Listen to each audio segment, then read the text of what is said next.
오늘은 까마귀, 비둘기, 그리고 마른 땅이라는 제목으로 은혜를 나누려고 합니다.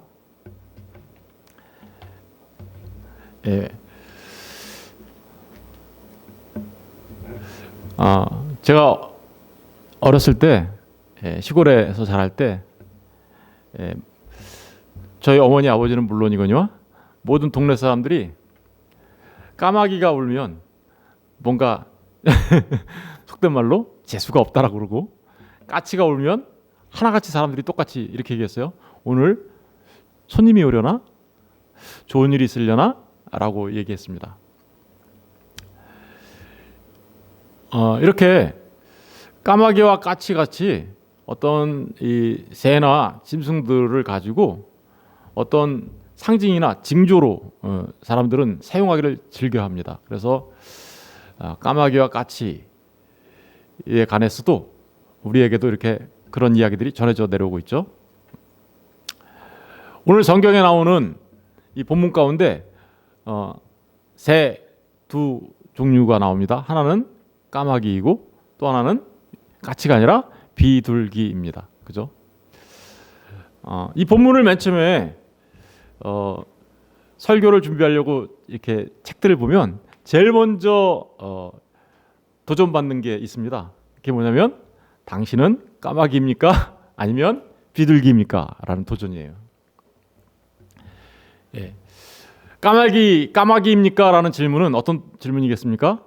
예, 까마귀는 노아가 이제 그 물이 빠지는 것을 확인하려고 까마귀를 내놓죠. 그러자 까마귀는 어땠어요?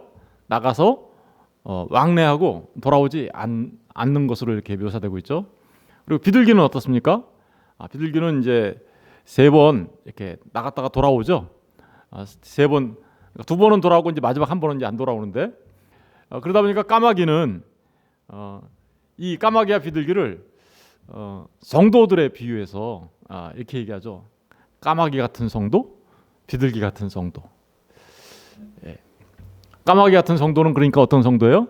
하나님의 은혜를 받고 방주에 탔으나, 그죠? 그들은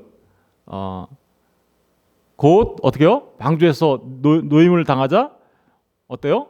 세상을 향해서 나가버리는, 그렇죠? 그래서 돌아오지 않는, 그래서 세상을 좋아하는 그런 성도가 바로 까마귀 같은 성도다.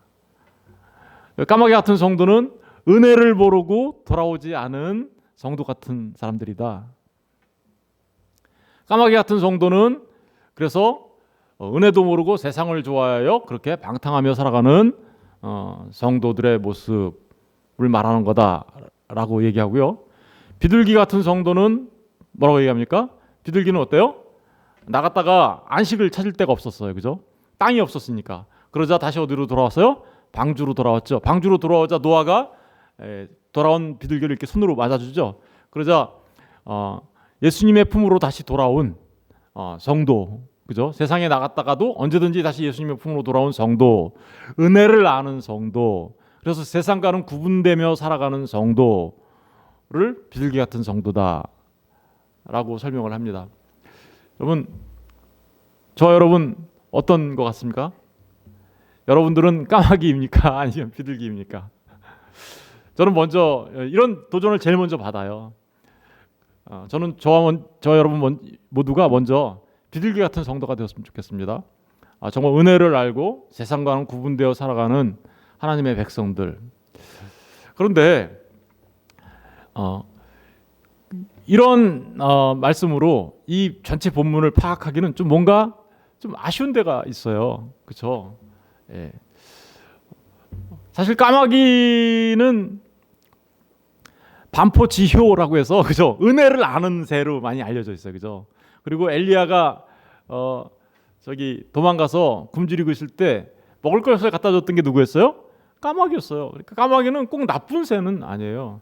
또 반대로 비둘기는 그러면 반드시 좋은 평화의 상징을 얘기하고 뭐 이런 거냐? 또 그런 것도 아니에요. 왜 그러냐면 비둘기는 늘 울 때 너무 슬피 울고 그래서 뭔가 좀 우울하고 이런 측면이 있기 때문에 또 비둘기에 대해서 별로 이렇게 좋게 얘기하지 않는 분들도 많이 있어요. 그렇다면 그런 식으로 까마귀와 비둘기가 갖고 있는 어떤 상징적인 의미를 가지고 우리가 그렇게 쉽게 이야기하는 것은 좀 뭔가 좀 부족한 느낌이 없지 않아 있다라는 생각이 듭니다.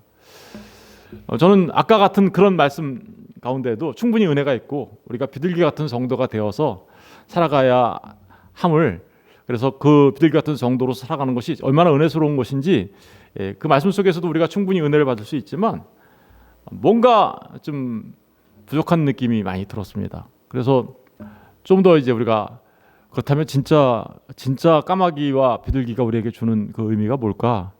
그걸 좀 알아봐야 되겠죠.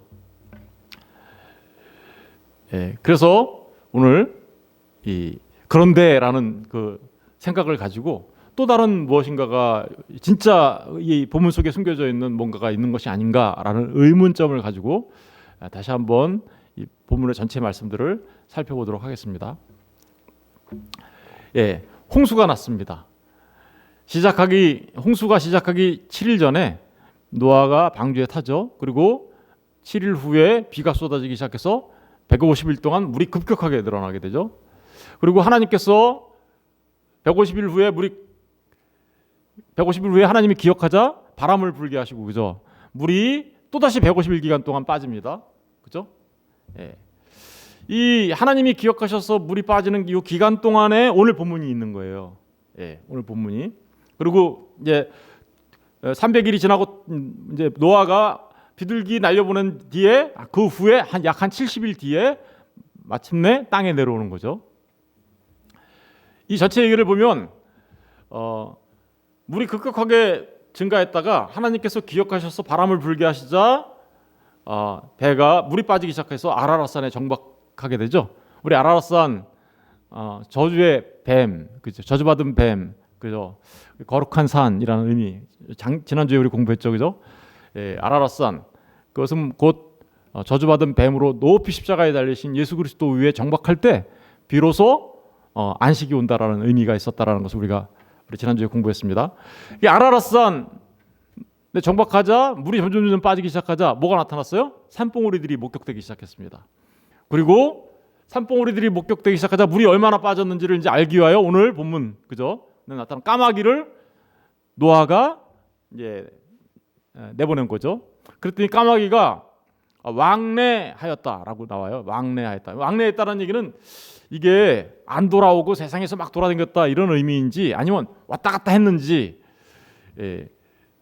여러 가지 의미 해석들이 있어요. 그러나 비둘기하고 대조시켜서 얘기한다라는 것을 본다면 까마귀는 왕래한 건 바깥에서 왕래한 거지 돌아오지 않았다라는 것을 이제 우리가 알 수 있어요.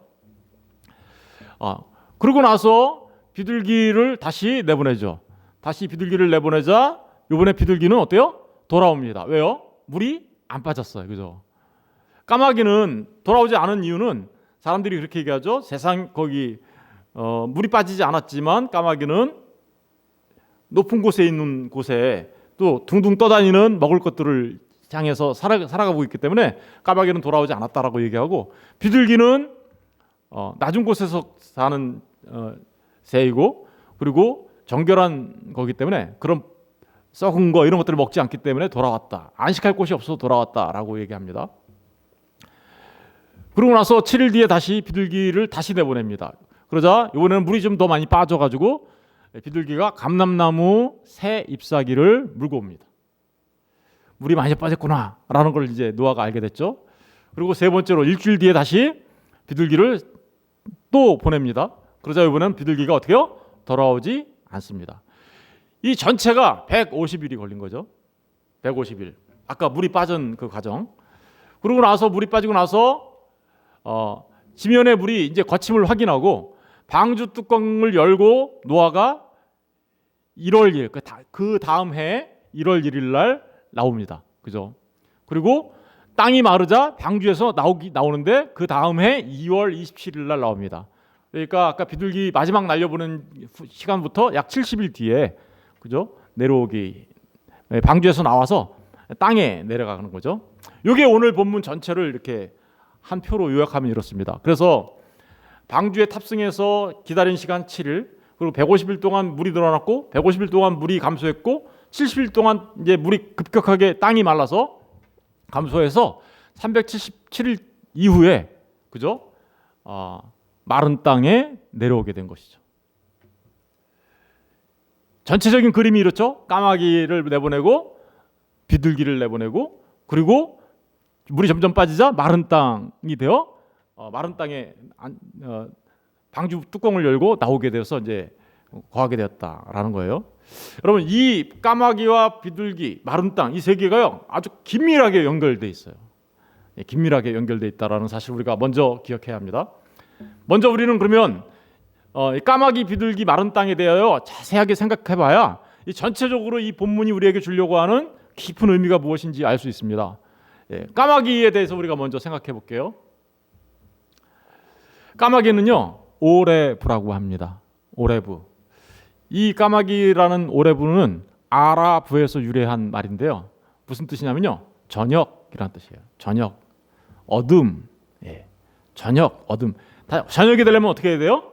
해가 지는 거죠. 해가 지는, 해가 지다라는 의미를 갖고 있는 거예요, 까마귀. 그런데 또 다른 의미는요, 섞임, 혼합, 이런 믹스됐다라는, 섞여요. 뭔가 이렇게 섞여요. 이 무슨 의미일까요? 그렇게 되면 어두워져요. 그죠? 잘 생각해 보세요. 우리 그림 그릴 때 모든 색깔을 다 칠하면 무슨 색깔이 되나요? 예? 어두운 색, 검정색이 돼 버리죠. 바로 그런 상태를 말하는 거예요. 그러니까 뭔가가 막 이렇게 뒤죽박죽 섞여 있으면 검은 색깔이 되고, 그래서 그 검다라는 건 뭐예요? 어둠이 오는 거니까 저녁이 된다라는 거예요. 그러니까 이것은 뭐예요? 뭔가 우리가 안에 진리가 아니라 비진리로 뒤죽박죽 섞인 상태, 타락한 상태, 그죠? 하나님의 진리가 없고 그런 상태를 까마귀, 오레부, 아라부라고 얘기하는 거예요. 이 까마귀는요, 그래서 레위기 11장 13절 15절에 보면 부정한 새로 나옵니다. 가증한 새로 나옵니다. 새 중에 너희가 가증히 여길 것은 이것이라. 이것들이 가증한즉 먹지 말지니 곧 독수리와 솔개와 물수리와 말똥과리와 말똥가리 종류와 뭐예요? 까마귀 종류. 까마귀는 그래서 어떻게요? 제사 예물로 드릴 수가 없어요. 하나님 앞에 연락되지 않습니다. 그죠? 바로 그런 의미들을 갖고 있는 거예요. 부정해요. 부정하고 가증하다. 다시 말하면 이 비진리, 섞임, 혼합에 가증한 상태에서는 결코 무슨 땅을 밟을 수가 없어요? 까마귀를 내보냈을 때 물이 빠졌어요, 안 빠졌어요? 안 빠졌어요. 까마귀 상태에서는요 결코 마른 땅을 밟을 수 없다라는 의미가 있습니다. 여러분, 이 얘기는 좀 더 자세하게 얘기하면 이런 얘기예요. 저와 여러분이 그 비진리 가운데 섞임과 혼합의 상태, 그 죄 가운데 계속해서 머물러 있으면, 그 어둠 가운데 머물러 있으면 결코 마른 땅 밟을 수 없다라는 의미가 들어있어요. 결코. 그래서 이 섞임과 혼합, 어둠, 저녁을 아침으로 만드실 분이 오셔야 되는 거죠. 그분이 오셔가지고요, 섞임과 혼합, 죄 없으신 그분이 마치 섞임과 혼합의 상태인 우리의 모습으로 오시죠. 비진리의 모습을 가지고 있는 우리의 모습으로 오셔서 그분이 그 모든 것들을 끌어안고 어떻게요?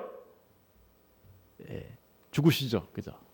바로 그런 것을 이미 이 까마귀는 그러니까 죄 없으신 예수께서 죄 있는 모양으로 오신 것을 드러내고 있다라는 것을 우리가 금방 알 수 있겠죠, 그죠? 그렇다면 이제 그럼 비둘기는 뭘까 살펴봐야 되겠죠? 비둘기는요, 놀라지 마세요. 비둘기는 요나입니다. 요나. 더브 피전이라고 하는데요. 요나. 여러분, 마태복음 10장 16절에 보면 이런 얘기가 나오죠. 이 비둘기는 그래서 보라, 내가 너희를 보냄이 양을 이리 가운데 보낸 것 같도다. 그러므로 너희는 뱀같이 지혜롭고 뭐처럼 순결해요? 비둘기같이 순결해요. 그러니까 비둘기는 뭘 상징하는 거예요? 순결을 상징해요. 까마귀하고 다르죠. 까마귀는 아까 어땠어요? 혼합, 섞임이었는데 비둘기는 순결하대요. 이 순결하다는 말은 아켈라이오스라고 하는데요. 이것은 두 개의 단어가 합쳐진 거예요. 아라는 부정접두사하고 케라님이라는 섞다, 혼합하다. 그죠? 섞다, 혼합하다라는 두 개의 말이 합쳐진 거예요. 그러면 부정이 됐으니까 뭐가 어떻게 된 거예요? 섞지 않다, 혼합되지 않다라는 의미를 갖고 있는 거죠. 아까 섞고 혼합된 게 뭐를 상징한다 그랬어요? 저녁. 그죠? 그러면 이건 뭘 상징할까요? 비둘기는 아침을 상징하겠죠. 아침. 비둘기는요, 그래서 순결하고 정결하기 때문에 예물로 드려집니다. 레위기 1장 14절에 보면 만일 여호와께 드리는 예물이 새 번제이며 새 중에 예물로 드릴 수 있는 게 있는데 그게 뭐냐면 산비둘기나 집비둘기 새끼로 예물을 드릴 것이요. 비둘기는 그래서 예물로 드릴 수가 있어요. 그죠? 누가복음 2장 24절에 보면 마리아가 예수님을 낳고 나서 여자가 아이를 낳으면요 부정해집니다. 부정해지는데 남자아이를 낳고 낳아도 부정해지고 여자아이를 낳아도 부정해지는데 그 기간이 좀 다르긴 해요. 근데 어쨌든 마리아도 누구를 낳았어요? 예수님을 낳았잖아요. 아이를 낳으면 부정해지죠. 그 부정해지니까 어떻게 했냐면 가서 정결 예식을 해야 되는 거예요. 그래서 누가복음 2장 24절에 보면 또 주의 율법에 말씀하신 대로 산비둘기 한 쌍이나 혹은 어린 집비둘기 둘로 제사하려 함이더라. 누가 올라갔어요? 예루살렘 성전에 마리아가 올라갔어요. 뭐 하려고? 정결 예식 드리려고. 근데 뭘로 드렸어요? 산비둘기 한 쌍이나 혹은 어린 집비둘기 둘로 제사하려고. 저렇게 비둘기로 제사하는 사람들은요 원래는 뭘로 드려야 돼요? 양이나 염소로 드려야 되는데 가난한 사람들이 드리던 제사의 모습이에요. 그러니까 사실 예수님을 낳은 마리아와 요셉은 참 가난한 사람들이었어요. 목수였지만 그렇다는 것을 우리가 금방 알 수 있겠죠. 비둘기는 바로 그런 의미를 갖고 있어요. 하나님께서 기뻐 받으시는 예물이에요. 제물이에요. 그런데 아까 그 비둘기는 뭐라 그랬어요? 요나라고 그랬어요. 그러면 그 요나는 진짜 우리가 알고 있는 그 요나예요. 그 요나. 마태복음 16장 1절에서 4절에 보면 바리새인과 사두개인들이 와서 예수를 시험하여 하늘로부터 오는 표적 보이기를 청하니 바리새인과 사두개인들이 와서 예수님한테 와서 표적 좀 보여줘봐요. 그럼 우리가 당신이 메시아인 걸 믿어줄게 라고 막 얘기합니다. 그러자 예수님이 대답하여 이르시되 너희가 저녁에 하늘이 붉으면 날이 좋겠다 하고 아침에 하늘이 붉고 흐리면 오늘은 날이 굳겠다 하나니 너희가 날씨는 분별할 줄 알면서 시대의 표적은 분별할 수 없느냐? 악하고 음란한 세대가 표적을 구하나 요나의 표적밖에는 보여줄 표적이 없느니라 하시고 그들을 떠나가시니라. 막 와서 표적 보여달라고 막 얘기하자 요나의 표적 외에는 내가 보여줄 게 없어. 그러고 떠나가셨다라는 거예요. 사실은 예수님께서 요나의 그 표적을 안 보여주셨나요? 오병이어 기적도 보여주셨고 뭐 눈먼 자가 고쳐지고 앉은 뱅이가 일어나고 수많은 일들을 하셨잖아요. 그런데 그 모든 것들을 한마디로 얘기하죠. 뭐라고 얘기하고 있어요? 그 모든 게 사실은 뭘 말한다는 거예요? 요나의 표적을 말하는 거야. 예수님께서 하신 그 병을 고치고 여러 가지 기적들을 행하신 그 모든 것들이 전부 다 요나의 표적을 말하고 있었다. 요나의 표적이라는 게 뭔가요? 요나가 누구죠? 요나는 잘 생각해 보세요. 요나는 이스라엘 사람으로서 니느웨에 가서 복음을 전하라고 했어요. 그런데 하나님의 말씀에 순복하지 아니하고 이방인들이 복음을 듣고 회개하는 게 너무 싫어서 그죠? 도망갔죠. 어디로? 다시스로 도망갔어요. 배를 타고 도망가다가 뭘 만나요? 풍랑을 만나게 되죠. 그 풍랑을 만나게 되자 풍랑을 잠재우기 위하여 제비를 뽑았는데 누가 뽑혔어요? 요나가 뽑혔어요. 요나가 바다에 던져집니다. 그러자 풍랑이 잠잠하고 배는 구원을 받아요. 그런데 요나는 어디로 들어갔어요? 바다에 던져지자 물고기 속에 들어가게 되죠. 물고기 속에서 며칠 있었어요? 3일. 여러분 요나의 표적이라는 게 뭘 상징하는 거예요? 그러니까 물고기 속에 3일 동안 있다가 나온 요나처럼 예수님도 십자가에 달려 죽으셨다가 3일 만에 부활하시겠다라는 그걸 말하는 거죠. 그죠? 요나의 표적. 그러니까 비둘기가 지금 뭘 상징하고 있어요? 십자가에 달려 죽으시고 3일 만에 부활하시는 우리 주님을 이야기하고 있단 말입니다. 이야기하고 있어요. 더더구나 이 비둘기는 몇 번 사용됐어요? 3번 사용되었죠. 그죠? 여러분 이 3번 사용됐다는 의미가 얼마나 중요한 의미들이 들어있는지 왜 3일 만에 부활하셨는지 그 이유를 우리가 이 전체 말씀들 속에서 찾아볼 수 있어요. 여러분 첫 창조 때 어떻게 됐습니까? 첫째 날 빛을 창조하시고 둘째 날 하늘 위의 물과 하늘 아래 물을 창조하시고 셋째 날 하늘 아래에 있는 물에서 뭐가 나오겠어요? 묻이 나오게 하셨어요. 그리고 그 첫째 날을 채우시죠. 넷째 날이 첫째 날에 해당되는 거예요. 해달별을 창조하시고 그리고 아래에 물에 물고기와 공중에 새를 창조하시고 다섯째 날 그리고 여섯째 날에는 땅에 뭐요? 짐승과 사람. 다시 말하면 어떤 구조로 돼 있어요? 3일의 구조로 돼 있는 거죠. 여러분 첫 창조가 3일 동안에 일어났어요. 그러면 재창조는 어떻게 일어날까요?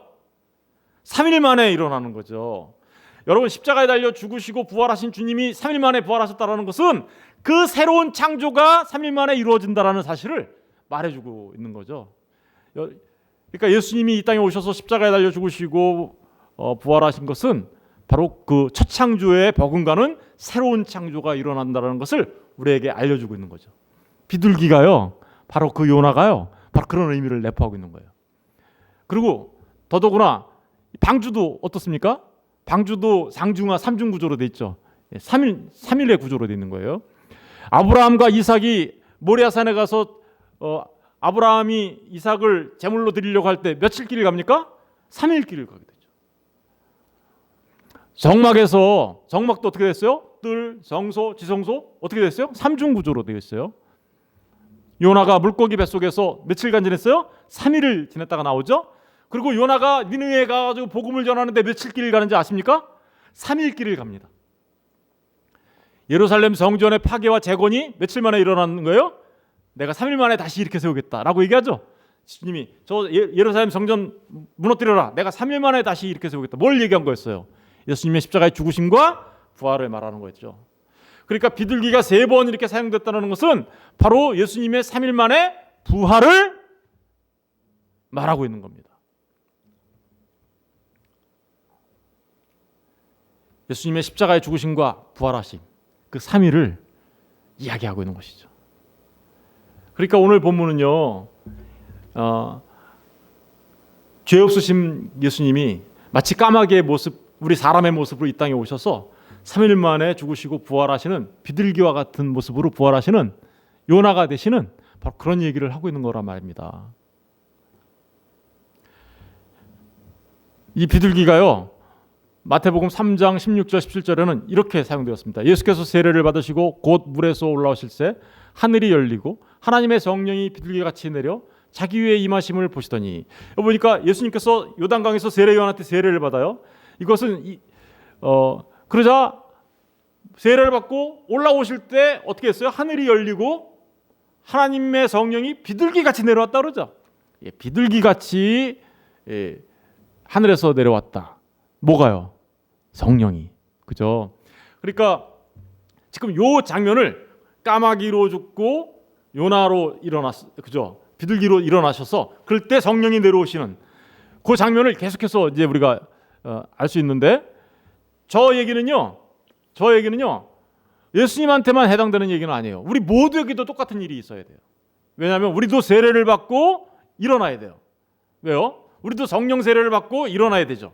십자가에 달려 우리도 같이 예수님과 함께 죽고, 세례라는 게 뭐예요? 연합이라는 개념이잖아요. 그래서 예수님이 지금 세례를 받으시고 일어나시자 성령을 받으신 이 모습은 그대로 우리 성도들에게도 일어나야 되는 일인데, 그러자 어떤 일이 벌어졌습니까? 하늘로부터 소리가 있어 말씀하시되 이는 내 사랑하는 아들이요 내 기뻐하는 자다. 여러분, 하나님의 아들이 되려면 바로 저렇게 세례를 받으시고 올라오신 주님의 모습처럼, 그러자 하늘이 열리고 성령이 내려오잖아요. 이게 우리가 성령 세례 받는 거랑 똑같죠. 그런 사람들만 하나님의 아들이에요. 그런 사람들만. 근데 이 비둘기가 여기에 사용되었다. 무슨 의미를 갖고 있을까? 이 비둘기는요, 뭘 물고 왔어요? 감람나무 새 잎사귀를 물고 왔죠. 지금 아까 그 비둘기 같이 내려오는 성령, 바로 그 성령을 의미하는 거예요. 감람나무 새 이파리가. 근데 감람나무가 바로 그런 거고, 새 이파리는 생명나무 대신 예수 그리스도를 상징하는 건데요. 우리 한번 읽어볼까요? 마태복음 26장 30절에 보면 이에 그들이 찬미하고 감람산으로 나가니, 주님께서 감람산으로 가셨어요. 근데 그 감람산에서 뭐 하셨나 볼게요. 조금 나아가서 얼굴을 땅에 대시고 엎드려 기도하여 이르시되 내 아버지여, 만일 할만하시거든 이 잔을 내게서 지나가게 하옵소서. 그러나 나의 원대로 마시옵고 아버지의 원대로 하옵소서 하시고, 지금 뭐 하신 거예요? 감람산에서 지금 기도하고 계시는 거죠. 내 뜻대로 마옵시고 아버지의 뜻대로 하옵소서. 땀방울이 핏방울이 되도록 기도하시는데, 어디서 기도하셨어요? 감람산. 거의 여기가 어디였죠? 겟세마네. 겟세마네가 무슨 뜻이에요? 겟세마네라는 게 기름 짜는 틀이란 뜻이에요. 여러분, 기름을 짜면 뭐가 나와요? 기름이 나와요. 다시 말하면 아버지의 뜻대로 십자가에 달 주님이 죽으시면 누가 보내줘요? 성령님이 오시는 거란 말입니다. 성령님은요, 예수님께서 십자가에 달려 죽으시고 부활하시지 않으면요 절대 안 오세요. 예수님의 십자가와 부활이 없는 곳에 성령이 온다? 그러면 거기는 뭐만 일어나냐면요, 심판만 일어나요. 예수님의 십자가와 부활이 있는 곳에 감람나무 이파리가 옵니다. 그 이파리가 뭐예요? 우리를 치료하는 거예요. 우리를 치료하는 생명나무 이파리예요. 좀 이따 확인해 드릴게요. 그는 보세요. 예수님께서 겟세마네에서 그 겟세마네, 다시 말하면 기름 짜는 틀에서 그렇게 기도하시고 십자가에 달리시자 정말 기름이신 기름으로, 그래서 예수님이 뭐예요? 메시아는 뭐예요? 기름 받으신 분이라는 의미잖아요. 기름이신 성령님이 우리에게 오시는 거죠. 그러니까 까마귀로 죽으시고 비둘기 같은 분으로 십자가에 달려 죽으시고 부활하신 그분을 통하여 성령님이 오시면 아들들이 탄생해. 아들들이 탄생하는 거야. 그런 얘기를 지금 하고 있는 겁니다. 요한복음 20장 21절 22절에 보니까 그래서 성령님이 오시면요 놀라운 창조의 역사가 일어납니다. 우리 다 같이 한번 읽어볼까요? 시작. 예수께서 또 이르시되 너희에게 평강이 있을지어다. 아버지께서 나를 보내신 것 같이 나도 너희를 보내노라. 이 말씀을 하시고 그들을 향하사 숨을 내쉬며 이르시되 성령을 받으라. 저 무슨 얘기하는 것 같아요? 저거는 아담을 처음 창조하셨을 때 하나님께서 흙으로 빚으시고 그 코에 생기를 불어넣었다라는 그 첫 창조의 모습을 그대로 본다고 있는 거죠. 우리 죄에 섞이고 혼합되고 어두워진 우리들은요 이제 그냥 먼지에 불과한 존재들이에요. 티끌에 불과한 존재들이에요. 그런 존재들에게 존재가 되게 하려면 뭐가 필요해요? 다시 하나님의 숨결이 필요해요. 다시 그 코에 생기를 불어넣었을 때 아담이 생영이 된 것처럼 이제 우리 죽어있는 모든 영혼들에게 성령이 들어가야 비로소 그들이 산 존재가 되는 거죠. 하나님 앞에. 그래서 예수님께서 십자가에 달려 죽으시고 부활하신 이후에 제자들을 찾아와서 후 불면서 마치 창세기의 그 아담을 창조하는 모습을 재현하시면서 어떻게요? 성령을 받으라고 얘기해요. 그럼 무슨 얘기하는 거예요? 다시 말하면 예수님의 십자가와 부활을 통해서 성령을 보내주시는 거니까 그 성령을 받은 자만 뭐가 된다는 거예요? 아까 물에 빠져서 올라온 그러자 비둘기같이 내려온 성령으로 인하여 성령 받으신 예수님의 모습처럼 그러자 하나님께서 이는 내 기뻐하는 자여 내 아들이다라고 얘기한 것처럼 그렇게 예수님의 모습을 따라간 사람들, 그죠? 예수님과 함께 십자가에 달려 죽고 주님으로 인하여 살고 성령을 받은 그들은 이제 하나님께서 기뻐하시는 하나님의 아들들이 됩니다라는 의미가 바로 여기에 들어있는 것이죠. 땅이 마르고 방주에서 그러자 어떻게 했어요? 나왔습니다. 377일 만에 방주 탄지 땅이 마르고 방주에서 나오게 됩니다. 홍수가 하나님의 심판이 퍼부어졌죠. 그때 살아남은 사람은 오직 방주에 탄 노아와 8명의 식구였습니다. 그들은 방주를 타고 물이 빠질 때까지 어떻게 해요? 항해를 계속합니다. 그러다가 마침내 마른 땅에 이르게 되죠. 그죠? 마른 땅에 내리게 됩니다.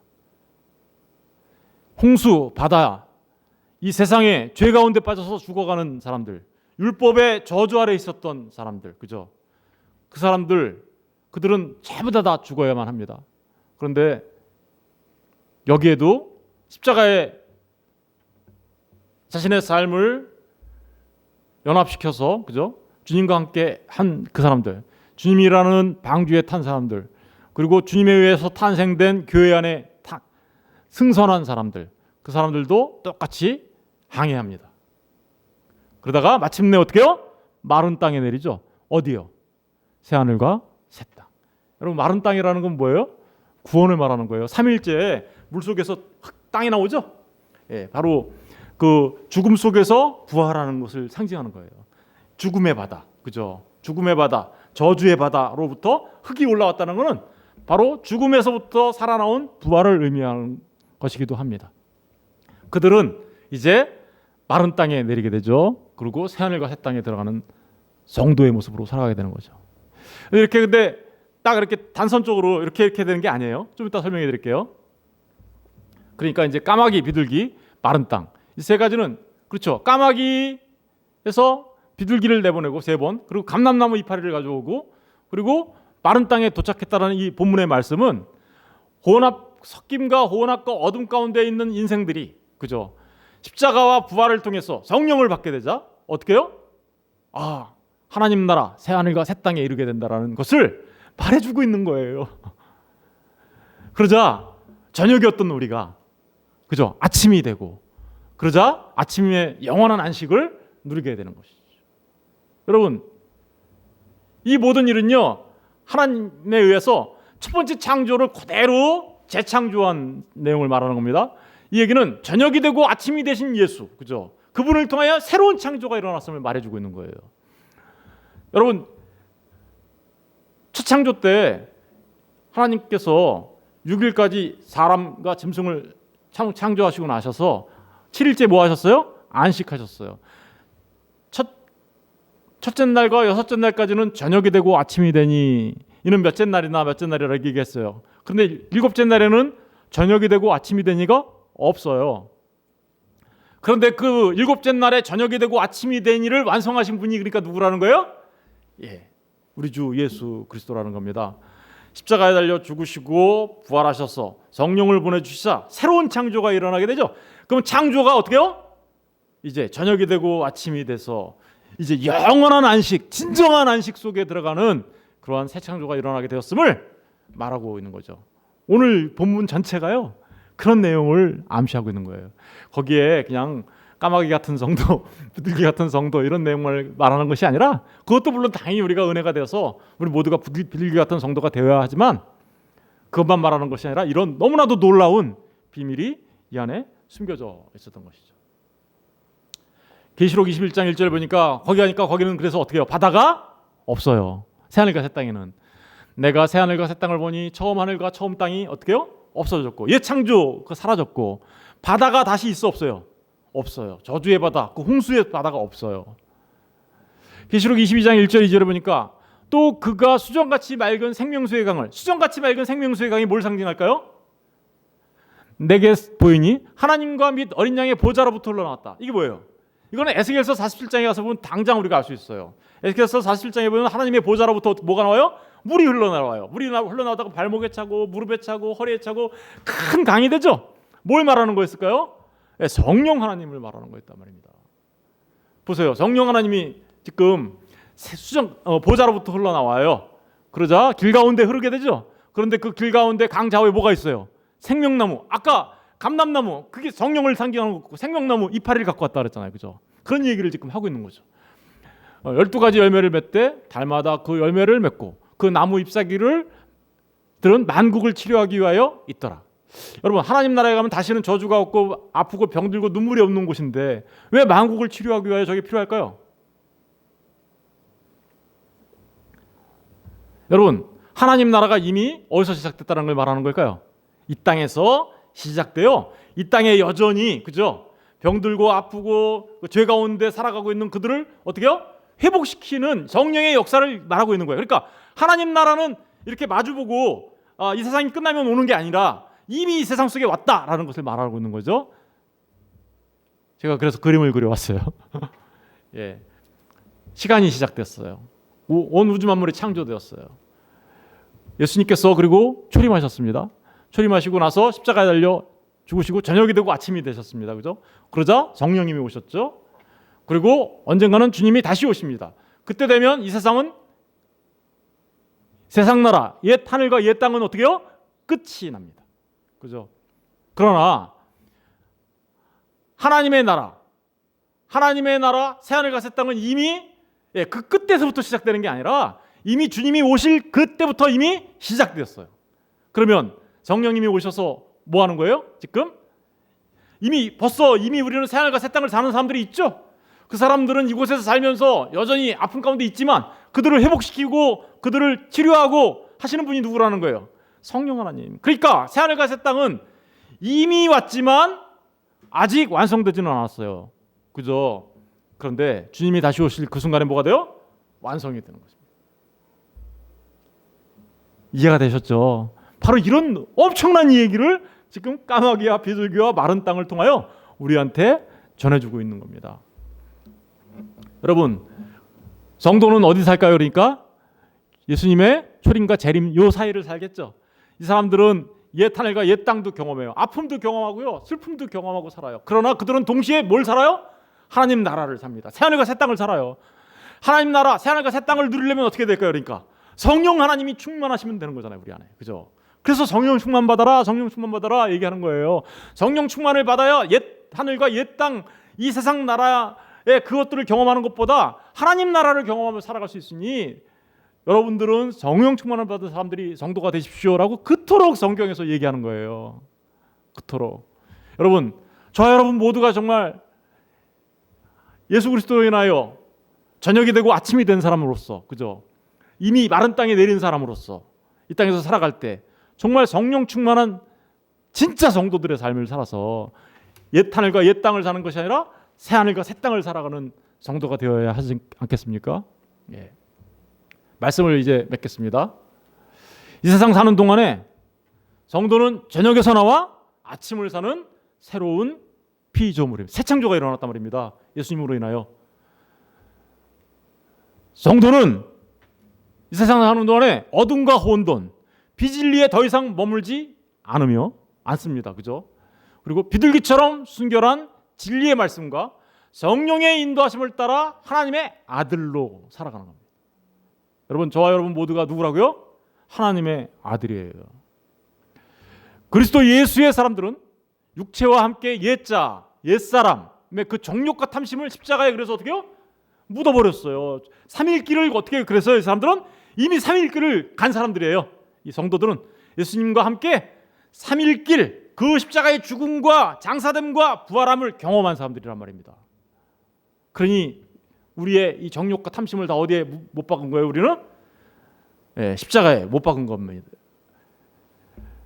여러분, 이 땅에서 살아갈 때 정욕과 탐심으로 살아가는 그런 삶을 살아가는 것이 아니라, 그죠? 그 어둠 가운데 그런 인생을 살아가는 것이 아니라 거기서부터 어떻게 돼요? 자유로운 삶을 살아가는 겁니다. 자유로운 삶. 죄로부터, 이제 사망으로부터, 어둠으로부터 자유로운 해방된 삶을 살아가는 게 누구예요? 성도들입니다. 성도는요, 그래서 성령 충만한 삶을 통해서 이미 시작된, 그러나 아직은 완성되지 않은 그 새하늘과 새 땅의 삶을 현재적 축복으로, 그죠? 현재 우리가 누릴 수 있는 거예요. 어떻게 하면?